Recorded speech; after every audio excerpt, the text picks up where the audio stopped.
Alors nous ne sommes pas au lieu-dit pour une fois, mais chez Simon qui nous accueille. Simon, notre vidéaste, Simon Adérold. Et ce dimanche, il est bien gentil de nous accueillir un dimanche, mais l'occasion était à saisir. Notre vieil ami Alain Geffrouet va donc nous causer du Brésil à l'occasion d'un court séjour qu'il vient faire en France. Donc, deux mots sur lui. C'est un vieil ami de la Société Louise Michel, Alain Geffrouet. Il nous racontera un peu son itinéraire. Qu'est-ce qui l'a amené à mieux connaître le Brésil maintenant que la France, depuis le temps qu'il y est, alors que, bon, bref, il est plus brésilien que nature, alors que c'est un Français, il a tout oublié de la France et surtout de sa Normandie natale. Donc voilà, cette petite, on profite de son passage pour, on l'a alpagué pour nous parler du Brésil. Première question, on va lui poser quelques questions. Trois choses qui peuvent nous avoir frappés, qui sont passées au Brésil le mois dernier, février. La première, c'est donc cette catastrophe, ces fleuves de boue ces inondations qui ont provoqué de nombreuses victimes à Petrópolis, à 68 km à côté de Rio. À cet égard, Jeff, qu'est-ce qu'il y a à raconter à propos de cette catastrophe? Oui, cette catastrophe, elle a eu lieu, je crois que c'est il y a peu de temps, au début février 2022. Il y a eu des précipitations extrêmement fortes, extrêmement soudaines, extrêmement violentes. Je crois qu'on parle de 200 mm d'eau en 3 heures. Et il y a donc eu un fleuve de boue qui a ravagé la région centrale de la ville de Petrópolis. Alors Petrópolis, tu l'as dit, c'est à 60 km de Rio. C'est surtout dans les montagnes, donc a priori un climat plus amène, plus frais, et c'est donc le refuge à l'époque impériale de la famille impériale, et puis aujourd'hui des Cariocaese qui viennent là un peu tenter d'échapper de la chaleur infernale qu'il y a à Rio en été. Alors, ce qu'il faut voir, c'est que ce n'est pas un phénomène isolé. Ce n'est pas un phénomène isolé parce qu'il y a déjà eu cette année au moins 3 autres éléments de ce type. Au sud de Bahia, à Minas Gerais et à Sao Paulo. Y compris la ville de Petrópolis elle-même avait déjà été dévastée par un phénomène similaire, beaucoup plus, enfin, à la rigueur plus violent, en 2011. Je pense qu'à l'époque on parlait de 900 morts. Aujourd'hui, pour l'hypothèse plus récente, on parle de 300 morts. C'est des chiffres énormes. Alors, c'est à la fois, il n'y a pas de catastrophe naturelle, ça on le sait depuis longtemps. Donc tout ça, c'est le produit de politiques d'aménagement du territoire complètement erratiques, guidées par la corruption, guidées par la nécessité des gens du peuple de se loger. Donc ils vont construire parfois de façon envahissante, ils vont construire sur des pentes escarpées, ils vont construire au fond de vallées inondables. Et puis il n'y a pas de politique des gouvernements successifs. On parle même pour la secrétariat qui est en charge des travaux publics et de l'aménagement du territoire de l'État de Rio, un total de corruption qui s'élèverait à 4 milliards de réals, donc environ au cours d'aujourd'hui 800 millions d'euros. Bon. Alors un autre élément aussi, c'est qu'ils s'en foutent, quoi. Je veux dire, il faut voir, Bolsonaro à l'époque, il était en voyage parce qu'il visitait ses copains Poutine en Russie et Orban en Hongrie. Il n'a pas changé d'un iota son programme. Il est venu faire une visite totalement protocolaire à Petropolis parce qu'il était obligé, il s'était déjà pas déplacé pour les autres épisodes que j'ai cités. La solidarité qui s'est manifestée, c'est quelque chose de relativement spontané qui est venu de la société civile, des syndicats, des organisations de défense qui ont ramassé et qui ont essayé d'aider la population de 40 de Petropolis. Il y a une chose que tu me racontais, la dîme pour la famille oui, Orléans-Bragan. effectivement, ça a été l'occasion de redécouvrir quelque chose qui est absolument scandaleux, c'est que alors qu'on parle on évoque là les problèmes de financement d'éventuels travaux d'aménagement, il faut savoir que les héritiers de la famille impériale touchent 2,5% du montant de toutes les transactions financières qui sont réalisées au centre de Petropolis, qui est une chose relativement valorisée. C'est-à-dire que c'est comme si les descendants de Louis XVI et de Marie-Antoinette recevaient 2,5% de toutes les ventes d'appartements du 1er, 2e, 3e et 4e arrondissement, quoi. Donc c'est effectivement quelque chose que rien ne justifie aujourd'hui. Oui, alors en février aussi, on apprenait où ça en est cette histoire que les géants miniers brésiliens convoitent vivement, souhaitent vivement que leur soient accordés des permis d'exploitation, encore une fois, de terres indigènes en Amazonie. Font des demandes de permis. Il semblerait que Bolsonaro n'y soit pas hostile et que les bailleurs de fonds de cette industrie minière, on y voit figurer le Crédit Agricole avec Commerzbank, la Banque America, Citigroup. Qu'est-ce qu'il en est de tout ça? Où ça en est ça? Bolsonaro, c'est entre ces milliers d'autres défauts, c'est le représentant de l'agrobusiness et de la minération, aussi bien nationale qu'internationale, puisque les deux fonctionnent ensemble. Donc, il avance très fort, toujours très fort dans ces discussions, remettant en cause les prérogatives des terres indigènes. Alors, il y a cet épisode-là. Il y en a un autre qui est peut-être pour le moins au moins aussi préoccupant, c'est que récemment, il y a un projet pour libérer sur les terres indigènes la minération artisanale. Et la minération artisanale, ça veut dire que n'importe qui, n'importe quand, va pouvoir s'amener avec son tracteur ou son petit bulldozer et commencer à tout démonter, à tout détruire dans ces environnements. Donc c'est une caractéristique du gouvernement Bolsonaro et du volet, je dirais, néolibéral de sa politique que de promouvoir une libéralisation générale de ces initiatives. Ouais. Attends Philippe, juste 2 secondes, parce que tu as ton micro qui est tombé. Ça va Oui. Alors je remets. Ouais, ça ne sent pas des masses, c'est un peu du scotch là. Bon, je peux le tenir à la main. Ouais, carrément. Et oui, alors donc... Sur cette libéralisation, il y a un épisode qui est relativement significatif. C'est la catastrophe de Inhotim, où il y a un barrage de la grande compagnie de minération Val de Rio Doce, associée à une compagnie australe. Désolé, on va dire il y a une interférence, je sais pas ce qui se passe. C'est mon cœur qui bat. Il y a un appel peut-être, je sais pas. Ah merde.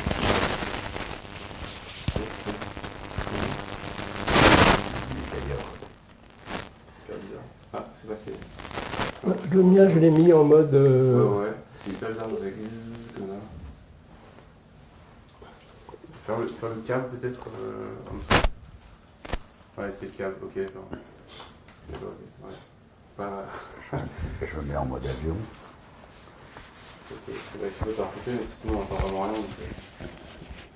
D'accord. Et c'est bon du coup. Oui, alors tout ça a un prix qui n'est pas seulement théorique. Il y a eu une année ou deux la grande catastrophe d'Inhotim, où il y a un barrage de la compagnie Val de Rio Dois qui s'est rompu, qui a ravagé toute une région, qui a là aussi causé des centaines de morts, et on s'est aperçu qu'il y avait de fait sur ces activités-là aucun contrôle effectif des autorités, soit au niveau de l'État, soit au niveau de la fédération. Ok. Tu évoquais tout à l'heure, pendant ce désastre à Petropolis, l'excellent Bolsonaro était en visite à Moscou, allé voir son ami Poutine, avant d'aller voir son autre ami Orban en Hongrie. Et Bolsonaro de manifester à Poutine son soutien en toutes choses, y compris dans ce qui allait devenir ses menées guerrières, a priori dans ses menées guerrières en Ukraine. On souligne que il y a effectivement pour le Brésil, il y a des liens très serrés avec la Russie, l'agroalimentaire brésilienne ayant fort besoin des engrais russes. Qu'est-ce qu'il en est de ces liens que moi j'ignorais particuliers entre Russie et Brésil?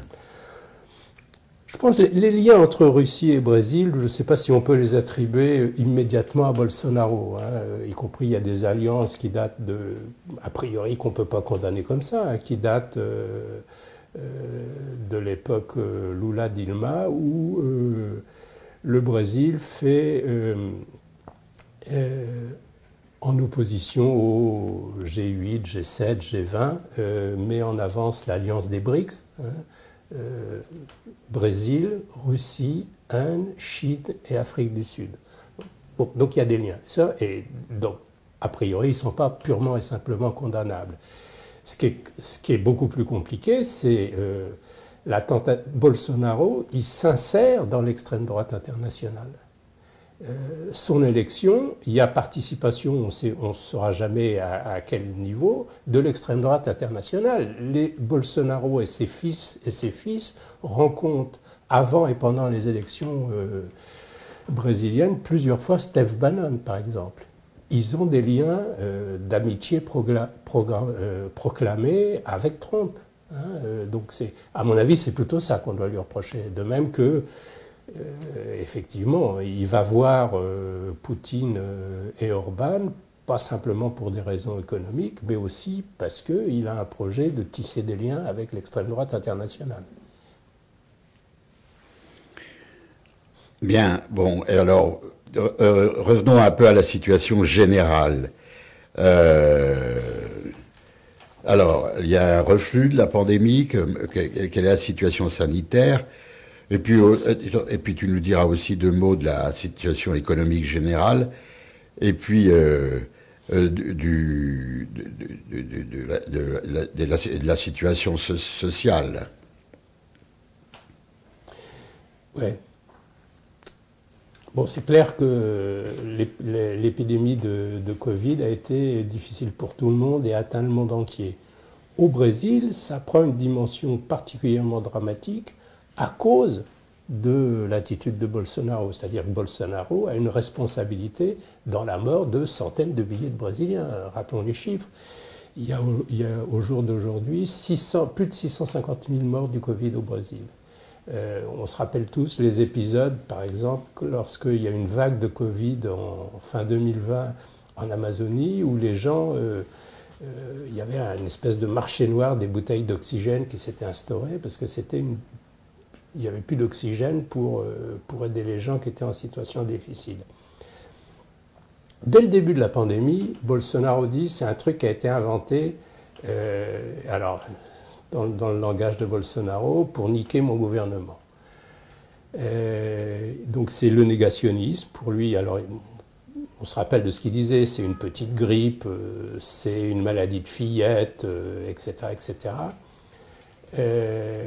Non seulement ça, donc il nie la maladie, il nie la gravité de la pandémie, il nie l'intérêt et l'efficacité des vaccins, il met en opposition au vaccin l'usage de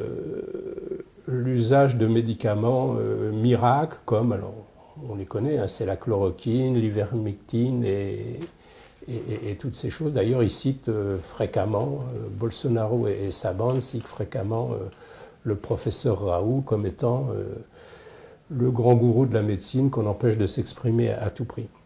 Mais ça a des conséquences très très graves.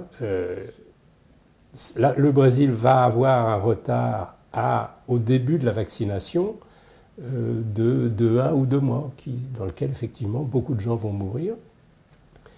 Il y a eu récemment une commission parlementaire d'enquête qui a décortiqué tout ça, qui a mis en évidence non seulement les dysfonctionnements, mais tous les obstacles que Bolsonaro et ses équipes, y compris la constitution d'un ministère de la Santé parallèle, pour mettre en place refuser les vaccins, nier la maladie, porter atteinte, y compris à la gestion des statistiques de la pandémie, et mettre en place ces médecines-là sans efficacité. Donc il y a une époque, ils donnent de la chloroquine à tout le monde, en comprimé, en suppositoire, en aérosol. N'importe qui commence à tousser, on lui file de l'hydrochloroquine. Donc c'est vraiment une gestion catastrophique. Et ce qui est important de voir, c'est la première grande défaite idéologique de Bolsonaro, c'est là. Il fait propagande tous les jours contre les vaccins. Il dit qu'il ne va pas se vacciner. Et la population brésilienne, malgré ça, a un taux de vaccination comparable à la population française. Hein? Alors que le gouvernement... Il y a une réaction de la société civile, des médecins, des organismes de santé, du système unique de santé qui est l'espèce de... je sais pas quoi, sécurité sociale de la France, et ça a marché. La population brésilienne est vaccinée, comme la population française, j'imagine, à 80% de la population. Donc la première défaite idéologique de Bolsonaro, c'est là. Il se prend une veste sur ce terrain clair et net. Dans le bilan de Bolsonaro, il y a très clairement ça, la gestion de la pandémie. Après, il y a toute une série d'autres éléments qui vont alors Bolsonaro, c'est à la fois l'extrême droite traditionnelle, c'est l'extrême droite idéologique, y compris avec les frappadingues qui croient que la Terre est plate, adeptes des théories conspirationnistes et tout ça, et puis la droite ultralibérale. Donc sur chacun de ces thèmes-là, il y a un bilan du gouvernement Bolsonaro à tirer. Alors bon, on pourrait passer des heures, mais rapidement, il y a des tentatives de réforme sur les lois travaillistes. Hein. Les lois travaillistes héritées de Vargas sont remises en cause. Plus d'instabilité pour les travailleurs et plus de liberté pour les patrons licenciés. Et c'est clair, dès que cette loi est programmée, il y a des entreprises, en particulier des secteurs de la distribution ou de l'enseignement privé, qui vont licencier en masse. Souvent, elles licencient tout le monde. Il y a des universités qui se sont mis à licencier tout le monde, profitant des nouvelles circonstances créées par la loi, et pour en rembaucher la moitié, les 2 tiers immédiatement derrière, mais bien sûr à des conditions totalement différentes. Il y a eu une réforme de la sécurité du système des retraites. Hein, comme toujours, travailler plus longtemps et toucher moins quand on départ en retraite. Sauf que Bolsonaro étant Bolsonaro, ont été exclus de ces réformes les militaires qui ont maintenu le régime spécial privilégié, les policiers militaires, les policiers civils et les motards de la route. Donc ça c'est une constante de Bolsonaro. Il préserve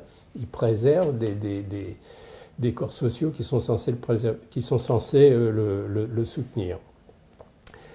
Il y a eu une réforme de la justice, et encore une fois, qui a introduit un élément qui s'appelle excludunge de illicitude. De illicitude, ça veut dire qu'a priori, on va considérer qu'une bavure ou un dysfonctionnement policier, eh ben, il est justifié. Il peut être justifié par la peur, par l'émotion, par tout un de choses. Donc, les flics se sont tout d'un coup, ce soit les policiers militaires ou les policiers civils, se sont tout d'un coup sentis autorisés, ou plus qu'avant d'ailleurs, autorisés à fusiller n'importe qui, n'importe quand, et de préférence des jeunes noirs des banlieues périphériques, quoi.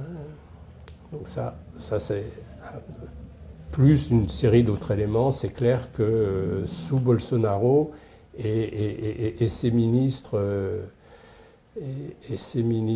conservateurs, ultra-conservateurs, il y a eu une remise en cause du droit des femmes, du droit à l'avortement. L'avortement au Brésil est déjà extrêmement limité. Il y a 3 raisons, je pense, qui peuvent, si je me rappelle bien, qui justifient aujourd'hui un avortement. C'est l'enfant, le fœtus est mort,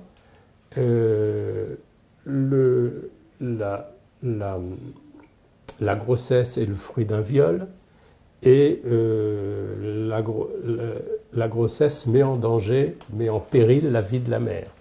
Eh bien, il y a eu un épisode récent, relativement récent, il y a quelques mois, où une petite fille de 10 ans était tombée enceinte parce qu'elle était violée par son oncle.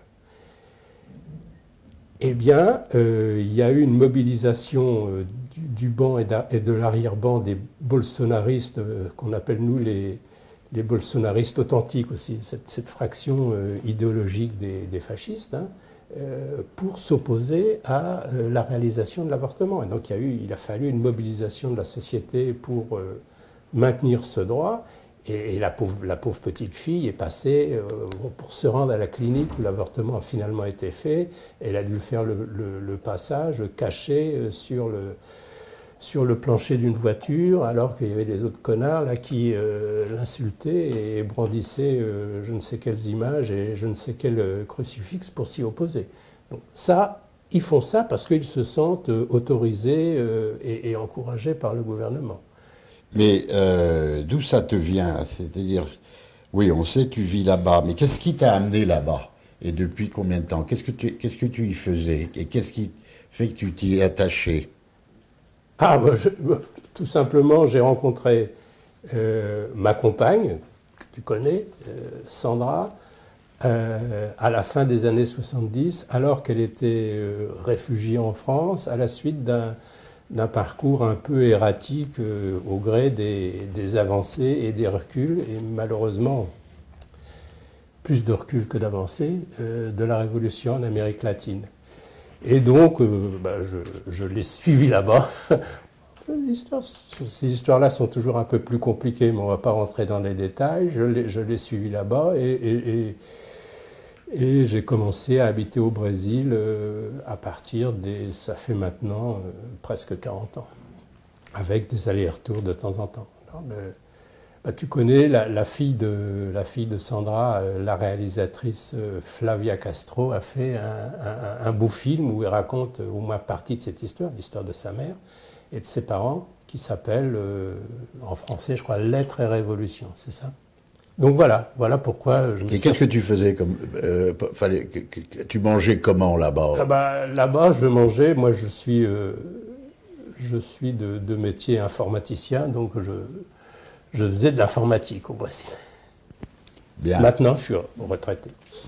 Ah oui, tiens, alors tu es en retraite, mais il semblerait que on entend dire que tu es assez actif là.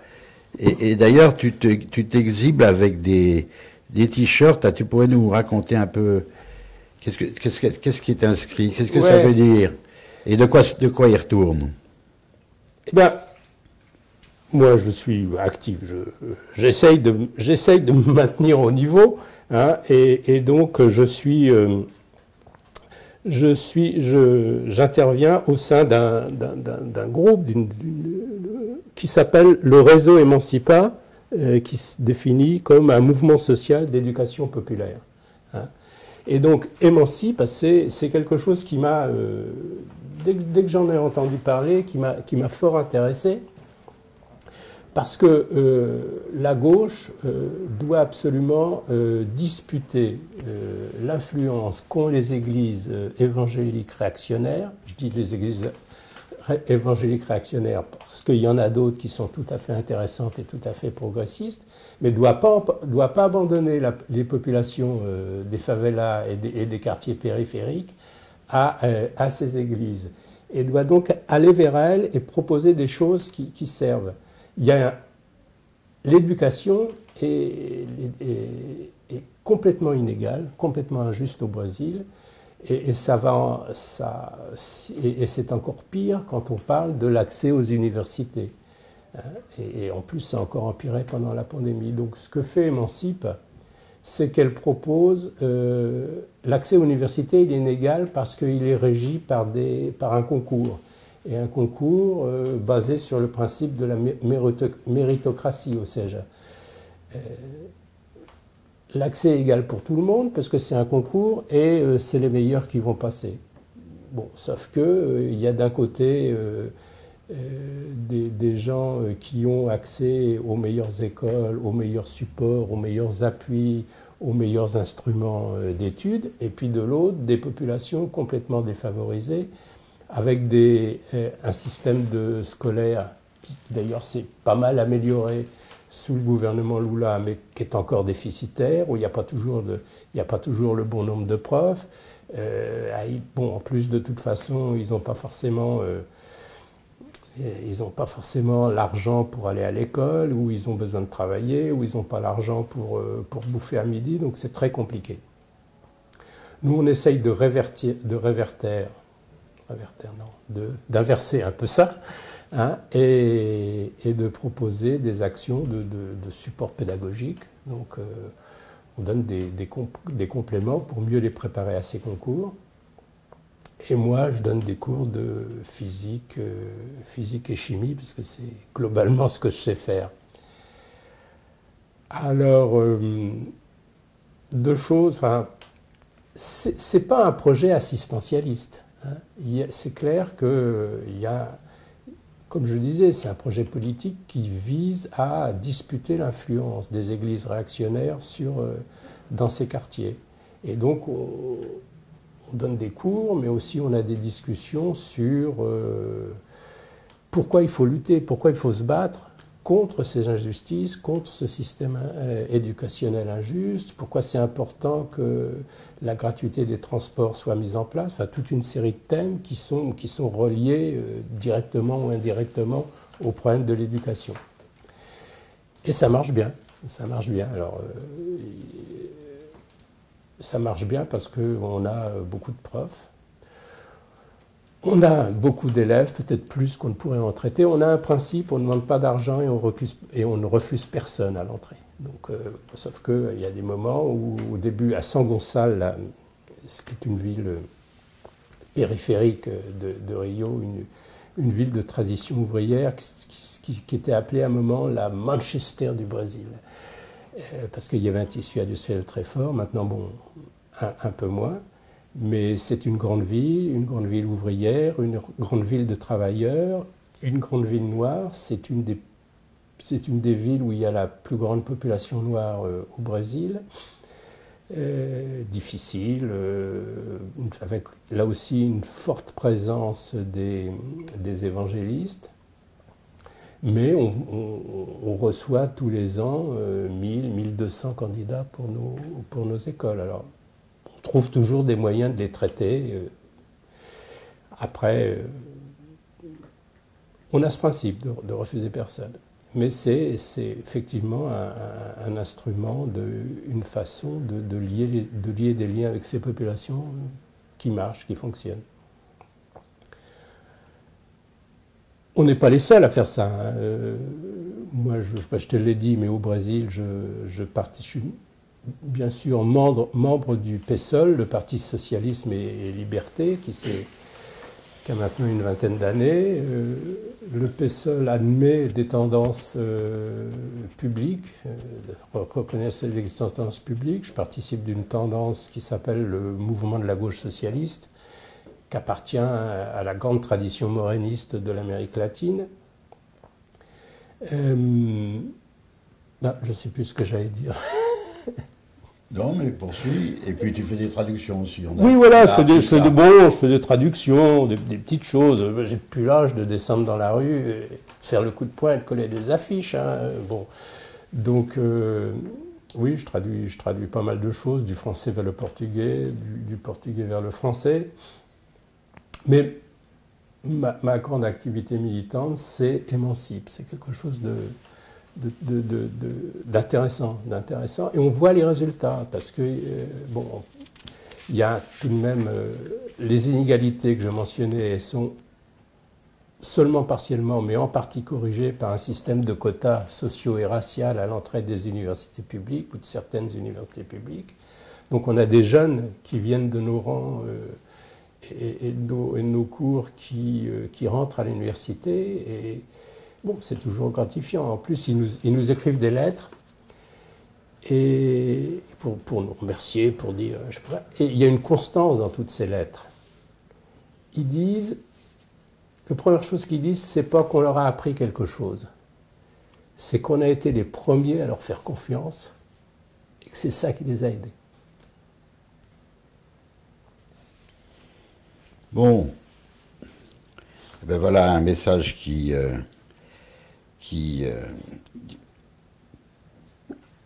nous réjouit bien. Alors, pour parler de réjouissance, 2 octobre prochain, élection, on donne Lula vainqueur. Qu'en est-il? Les sondages. Et Lula, d'ailleurs, qu'est-ce qu'il devient et que promet-il? Grande question. Alors d'abord, Lula, c'est vraiment quelqu'un. Personne ne peut le nier, on ne peut pas le nier. C'est quelqu'un qui, en 70, est le leader des grèves ouvrières de l'ABC Pauliste, hein, les métallurgistes. C'est la pelle de chaux sur la dictature. Hein. C'est un élément décisif dans la chute de la dictature brésilienne. Après, il participe à la construction du Parti des travailleurs jusqu'à être élu président de la République en 2002, réélu en 2006, favoriser l'élection de Dilma Rousseff en 2010 et sa réélection en 2014. Donc il y a vraiment un moment pété dans l'histoire brésilienne. Ça, c'est indéniable. Et de fait, ça s'est traduit par un certain nombre d'avancées sociales. Il était favori en 2018, au moins en tête des sondages, quelques mois avant les élections.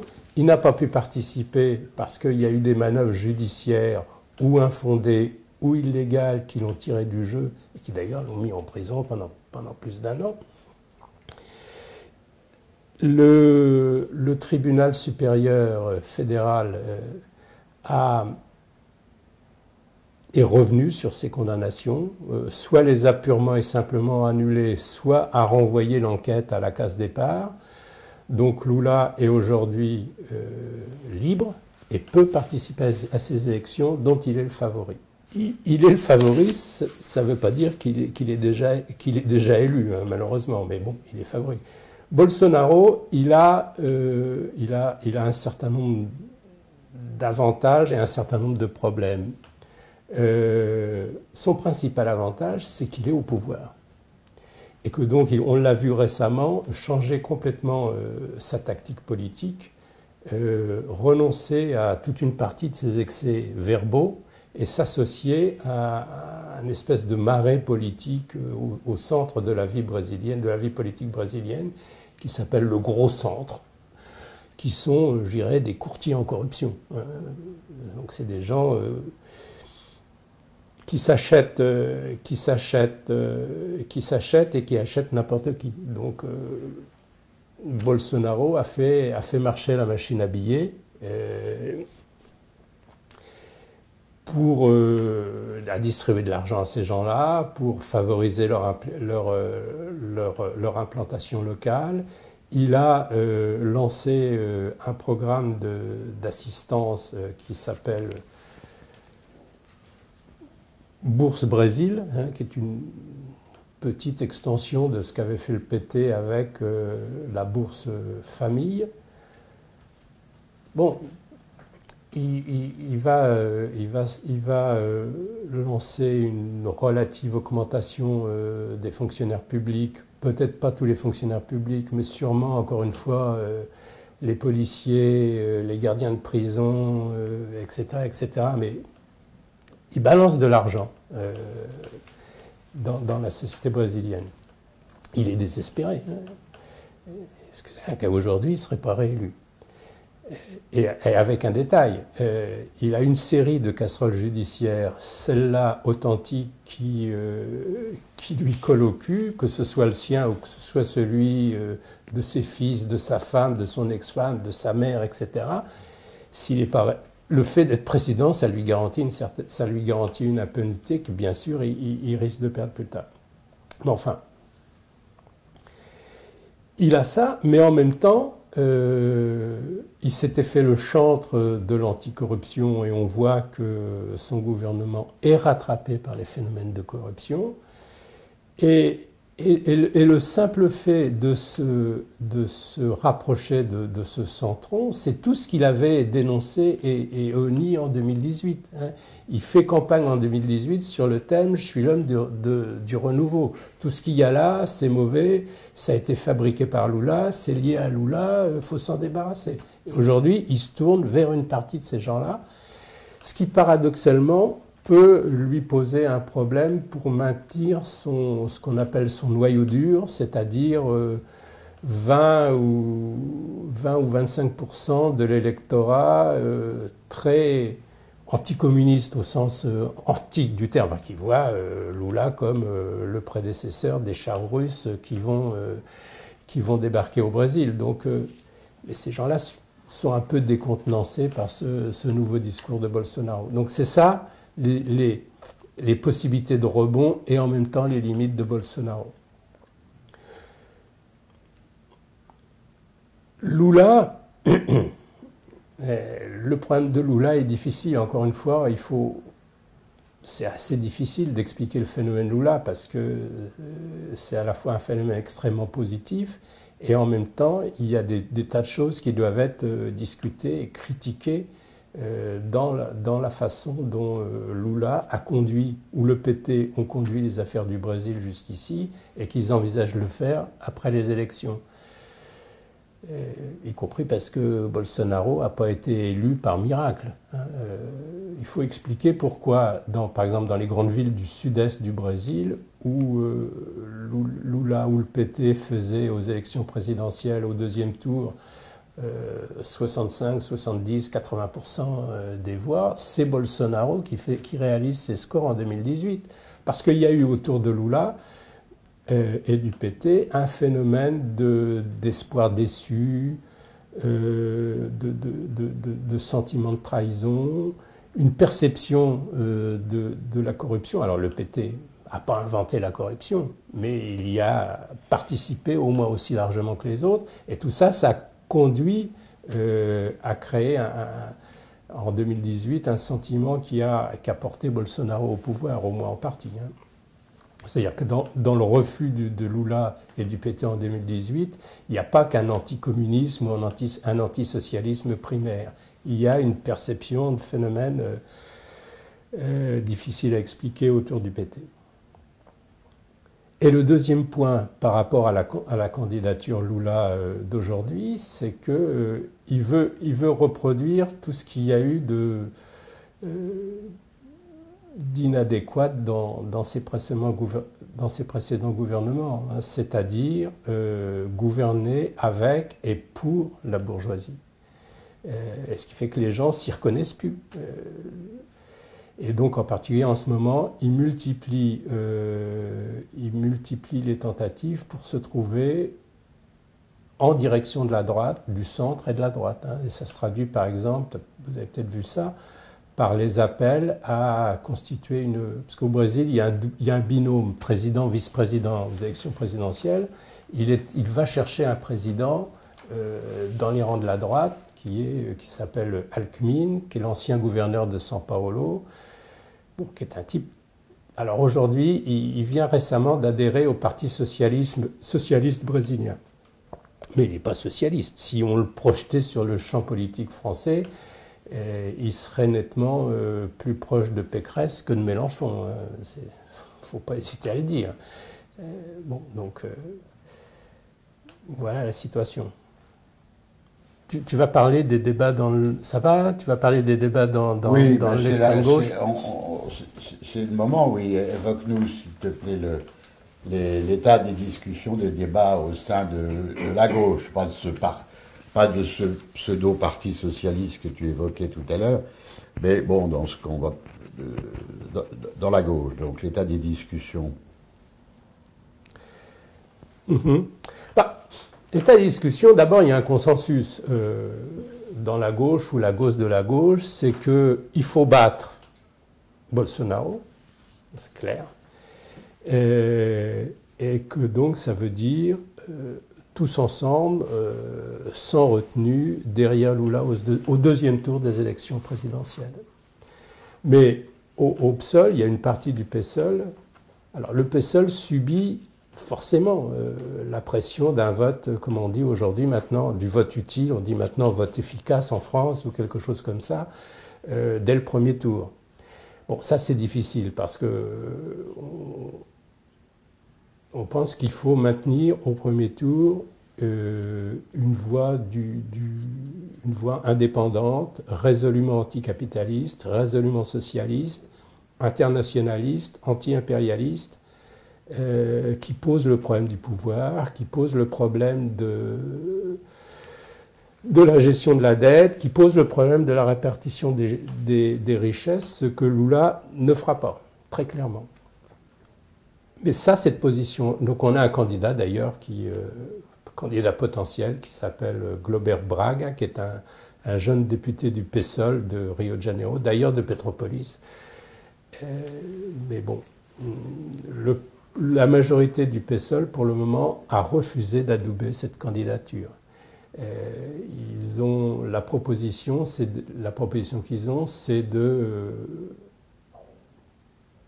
pousser Lula et le PT à constituer un très problématique, très hypothétique, complètement illusoire front unique ouvrier, et que donc il y aurait dans ce cadre-là une candidature unique de Lula qui serait appuyée par l'ensemble de la gauche.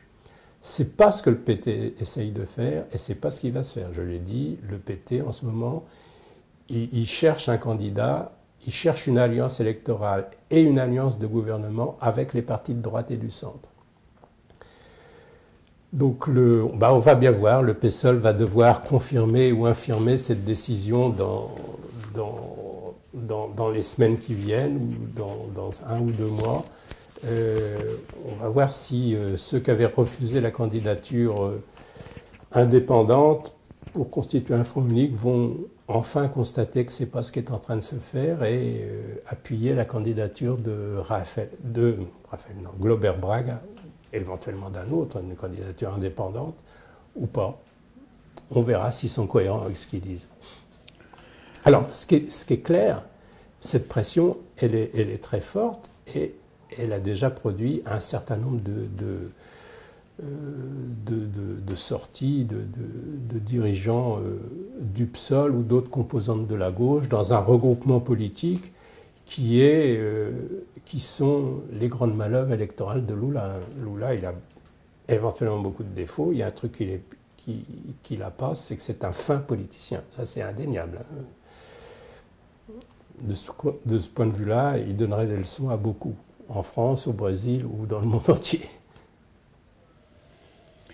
Bon, bah écoute, Jeff, merci. C'était plus qu'un aperçu. On a une pensée pour elle. Ça fait maintenant... 4 ans. Ça fait 4 ans. Je sais de qui tu vas parler. Assassinée le 14 mars 2018, Marielle Franco.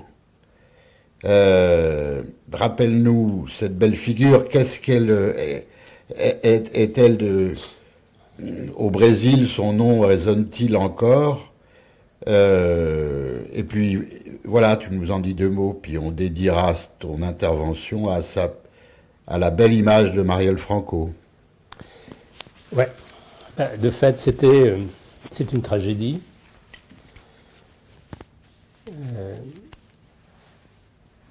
C'est une tragédie, c'est une grande tristesse, et c'est une grande perte, et j'ai essayé d'objectiver cette perte. La tragédie et la tristesse, c'est plus difficile. Mais Marielle Franco, c'était un symbole du renouveau ou de l'avancée du PSOL, hein, du Parti Socialisme et Liberté. Elle était femme, elle était noire, elle habitait dans une favela, elle était lesbienne ou bisexuelle, et elle était une combattante de tous ces thèmes-là. Et elle les portait véritablement. J'ai participé une fois ou deux à des réunions ou des meetings, et elle avait cette foi, elle avait cette énergie, elle avait cette capacité à repasser ses préoccupations. Elle a été assassinée il y a maintenant 4 mois. 4 ans. 4 ans, pardon. Au bout d'un an, les exécutants, les 2 exécutants, qui sont d'ailleurs, comme par hasard, 2 anciens policiers militaires de l'État de Rio, ont été arrêtés. Leur arrestation a mis en place, a mis en évidence la sophistication, tant au niveau de l'armement qu'au niveau des scénarios de l'attentat. Donc c'est pas un brin de zingue qui s'est réveillé un jour et qui a dit « Tiens, je vais me faire Marielle Franco ». Non, c'est une opération extrêmement bien planifiée. L'enquête a mis aussi en évidence que la police n'a pas toujours eu l'efficacité qu'elle aurait dû avoir, et que vraisemblablement il y a la marque d'éléments infiltrés dans ses rangs pour retarder l'enquête. Et au bout de 4 ans, on sait a priori qui a tué Marielle, mais on ne sait toujours pas qui a commandé le meurtre de Marielle et pourquoi. Ça, c'est une question auquel il serait urgent d'avoir une réponse. Et d'ailleurs, ce qu'il faut mentionner, c'est que de temps en temps, au cours de l'enquête, apparaît le nom des Bolsonaro. Enfin, l'enquête montre une chose, c'est que la milice et les groupes paramilitaires, ces deux exécutants-là, en font partie. On parle même d'un truc qui s'appelle le bureau du crime. Donc, c'est une agence spécialisée dans la mise à disposition de tueurs à gages hautement qualifiés. Ils sont liés à la milice, ils sont liés aux groupes paramilitaires, ils ont des liens de temps en temps avec la famille Bolsonaro, sans que pour le moment l'enquête ait mis en évidence un lien direct ou une participation de la famille Bolsonaro. Soyons prudents, une participation directe de la famille Bolsonaro à l'exécution ou au commandement, enfin à la commande de l'attentat. Mais c'est des amis de la famille. Bon, ben écoute, merci. Tiens, s'il te plaît, remontre-nous ton beau t-shirt là. Hein, pour que tout le monde en sache. Et puis... C'est effectivement Emancipa, c'est quelque chose dont je suis très fier. Très bien. Alors on applaudit, hein, c'est la coutume.